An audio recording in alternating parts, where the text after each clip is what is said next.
আসসালামু আলাইকুম। সেনাপ্রধান জেনারেল ওয়াকারুজ্জামানের বক্তব্যকে ঘিরে দেশের গণ্ডি ছাড়িয়ে আন্তর্জাতিক গণমাধ্যমে নানান ধরনের বিশ্লেষণাত্মক প্রতিবেদন, মন্তব্য প্রতিবেদন উঠে আসছে। আমরা কেউ তার বক্তব্যের পক্ষে, কেউ বিপক্ষে নানান ধরনের যুক্তি উপস্থাপন করছি। আমরা যারা কথা বলছি বিভিন্ন মাধ্যমে, তাদের অভিমতগুলো তো জানার উপায় আছে, কিন্তু যারা সাধারণ মানুষ, আমি মনে করি আমরা যারা কথা বলছি তাদের চেয়েও এই মানুষগুলোর মতামত অনেক বেশি গুরুত্বপূর্ণ। তারা কি বলতে চান সেই জায়গা থেকে আমি আমাদের ইউটিউব চ্যানেল মানচিত্রে একটি জরিপ চালিয়েছি, বোঝার চেষ্টা করেছি সাধারণ মানুষ কীভাবে তার বক্তব্যটিকে নিচ্ছেন। তো সেই জায়গা থেকে আমি একটা প্রশ্ন রেখেছিলাম। প্রশ্নটা এরকম যে সেনাবাহিনীকে অন্ধকারে রেখে বিভিন্ন সিদ্ধান্ত নেওয়া হচ্ছে, মব ভায়োলেন্স আর সহ্য করা হবে না, বিদেশি স্বার্থে করিডোর নয়, ডিসেম্বরের মধ্যেই জাতীয় নির্বাচন। সেনাপ্রধান জেনারেল ওয়াকারুজ্জামানের এই অবস্থানকে আপনি কি সমর্থন করেন? হ্যাঁ হলে হ্যাঁ, না হলে না। তো ভোট পড়েছে 30,000-এরও বেশি। 30,000-ও যদি ধরি, তার 86% পড়েছে সেনাপ্রধানের বক্তব্যের সমর্থনে, অর্থাৎ হ্যাঁকে সমর্থন করেছেন। সেই হিসেবে 25,800 জন মানুষ সেনাপ্রধানের পক্ষে অবস্থান নিয়েছেন, আর বিপক্ষে অবস্থান নিয়েছেন বা ডক্টর ইউনূসের পক্ষে অবস্থান নিয়েছেন 14% মানুষ, অর্থাৎ 30,000-এর মধ্যে 4,200 জন মানুষ সেনাপ্রধানের বিপক্ষে মতামত ব্যক্ত করেছেন। তো এই জরিপে যারা ভোট দিয়েছেন, যারা তাদের অভিমত ব্যক্ত করেছেন, এগুলোর কোনো কিছুই তো ম্যানিপুলেট করার সুযোগ নেই। আমাদের জাতীয় নির্বাচন যত সুন্দরই হোক, সেখানে কোথাও না কোথাও কারচুপির ঘটনা ঘটে। এই ভার্চুয়াল প্ল্যাটফর্মটিতে ম্যানিপুলেট করার ন্যূনতম কোনো সুযোগ নেই। যারা কমেন্ট করেছেন, যারা ভোট দিয়েছেন, তাদের মধ্যে দেখলাম যে খেয়াল করে 4 ক্যাটাগরির মানুষ এখানে তাদের উপস্থিতি রয়েছে।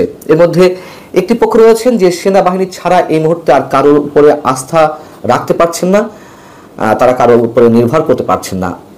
আরেক পক্ষ রয়েছেন যে অনেক কারণে সেনাবাহিনীর উপরে ক্ষুব্ধ, তারপরও তাদের শেষ ভরসা সেনাবাহিনী। আর একদল রয়েছেন যারা পুরোপুরি সেনাবাহিনীর উপরে হতাশ।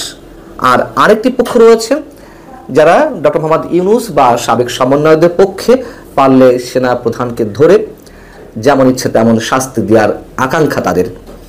তো যারা মতামত ব্যক্ত করেছেন বা অভিমত প্রদান করেছেন, তাদের মধ্য থেকে এখানে কমেন্ট করেছে শত শত। আমি তাদের মধ্য থেকে কিছু কমন কথা নিয়ে তারা যে অভিমত ব্যক্ত করেছেন সেখান থেকে কিছু বাছাই করে আপনাদের সামনে তুলে ধরছি। আপনারা বুঝতে পারবেন যে আসলে সেনাপ্রধানের অবস্থান এই মুহূর্তে কোথায়। প্রথমেই যেমন যদি বলি, সাইফুল আলম নামে একজন কমেন্ট করেছেন, প্রথম থেকে যদি সেনাপ্রধান কঠোর অবস্থানে থাকতেন তাহলে দেশ আজ গভীর সংকটে পড়তো না, দেশে আইনের শাসন ভুলণ্ঠিত হতো না। তারপরেও বলি, দেরিতে হলেও সই, মানে সবশেষ সেনাবাহিনীর যে অবস্থান সেটা অবশ্যই ঠিক আছে।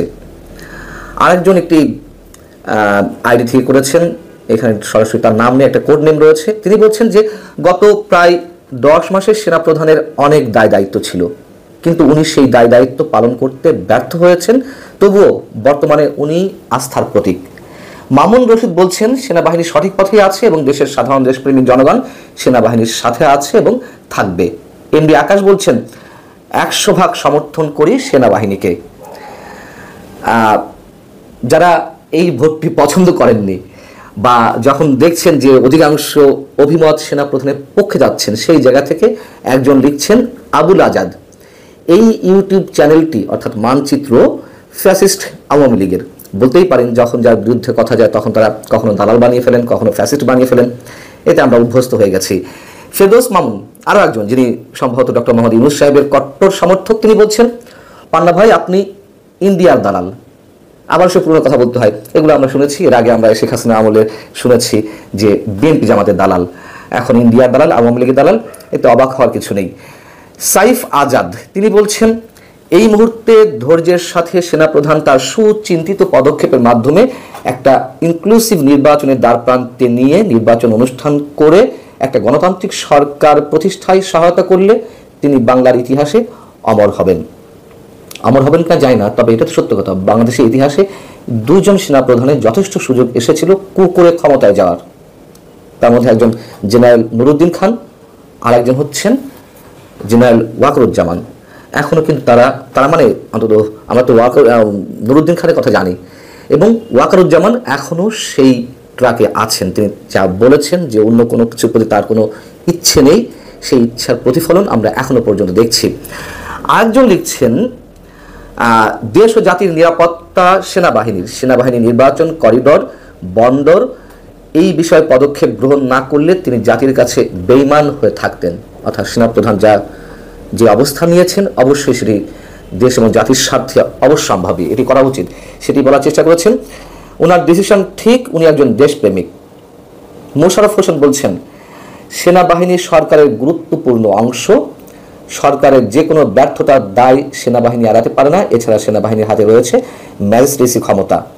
এমডি শহীদুল ইসলাম নামে একজন বলছেন যে সেনাপ্রধানের এমন গুরুত্বপূর্ণ বক্তব্যের বাস্তবায়ন দেখতে চায়।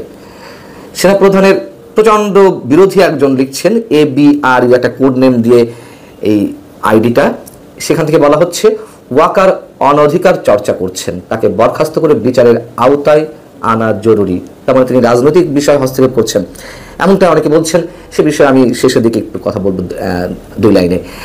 এমডি আব্দুল আহাদ তিনি বলছেন, সেনাপ্রধান এখতিয়ার বহির্ভূত অপরাধ করে বসে আছেন। অর্থাৎ তিনি বিরুদ্ধে বলছেন, দ্রুত চাকরুচ্যুত করে বিচারের কাঠগড়ায় নেওয়ার দাবি জানাচ্ছি। নাইম চৌধুরী লিখছেন, আমি সেনাপ্রধান হলেও একই বক্তব্য দিতাম।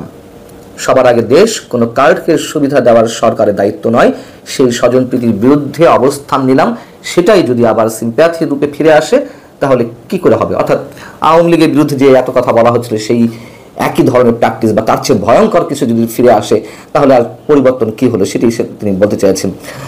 আরও একজন বলছেন একটি কোড নেম আইডি থেকে, আমরা সাধারণ মানুষ বিশ্বাস করি আমাদের দেশপ্রেমিক সেনাবাহিনী থাকতে দেশের স্বার্থ বিরুদ্ধ কোনো সিদ্ধান্ত কার্যকর হবে না।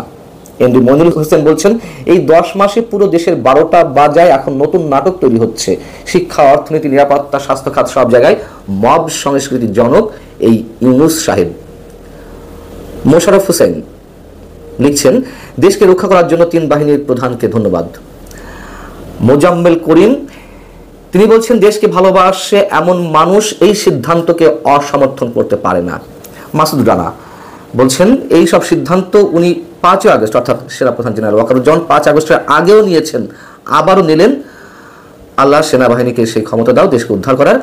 এখন বিষয় হচ্ছে, যারা বলছেন যে সেনাপ্রধান অনধিকার চর্চা করছেন, রাজনৈতিক বিষয়ে হস্তক্ষেপ করছেন, দেখুন এটি সত্য কথা, সেনাপ্রধান বা সেনাবাহিনীর কোনো ধরনের অধিকার নেই রাজনীতিতে হস্তক্ষেপ করার। কিন্তু এখন কি রাজনীতি চলছে? কোনো রাজনৈতিক সরকারের সময়, সেই যে সরকারই হোক, সেখানে সেনাবাহিনীর এ ধরনের মন্তব্য অবশ্যই আমরা একটু অন্য কিছু মিনিং দাঁড় করাতে পারি। কিন্তু এখন তো রাজনৈতিক সরকার নয়, এখন অন্তর্বর্তী সরকার, তত্ত্বাবধায়ক সরকার, অস্থায়ী সরকার, অন্তর্বর্তী সরকার, যেভাবে বলি না কেন, এই সব সরকারের সময় অবশ্যই সেনাবাহিনীর একটা গুরুত্বপূর্ণ রোল থাকে। আর সেখানে 5 আগস্ট সেনাপ্রধান জেনারেল ওয়াকারুজ্জামান সব দায়িত্ব নিজের কাঁধে তুলে নিয়েছিলেন। তো তিনি সেখানে অনধিকার নয়, তার অধিকারের বিষয়টি অ্যাপ্লাই করবেন না বাহিনীর পক্ষ থেকে? দেশ কোন অবস্থা যাচ্ছে না যাচ্ছে, আর একটা অস্থিতিশীল অবস্থায় যায় কিনা, বিদেশি শক্তির হস্তক্ষেপ ঘটে কিনা, বিদেশি বা আন্তর্জাতিক শক্তিগুলোর যেই স্বার্থসিদ্ধির খেলাই বাংলাদেশের ঘটার সম্ভাবনা রয়েছে, সেইখানে তিনি তার রোল প্লে করবেন না? অবশ্যই করবেন। আর যার কারণে 86% মানুষ তার পক্ষে অবস্থান নিয়েছেন, অন্তত মানচিত্রে যে জরিপটি চালানো হয়েছে সেখান থেকে বোঝা যাচ্ছে। ভালো থাকুন সবাই, আল্লাহ হাফিজ।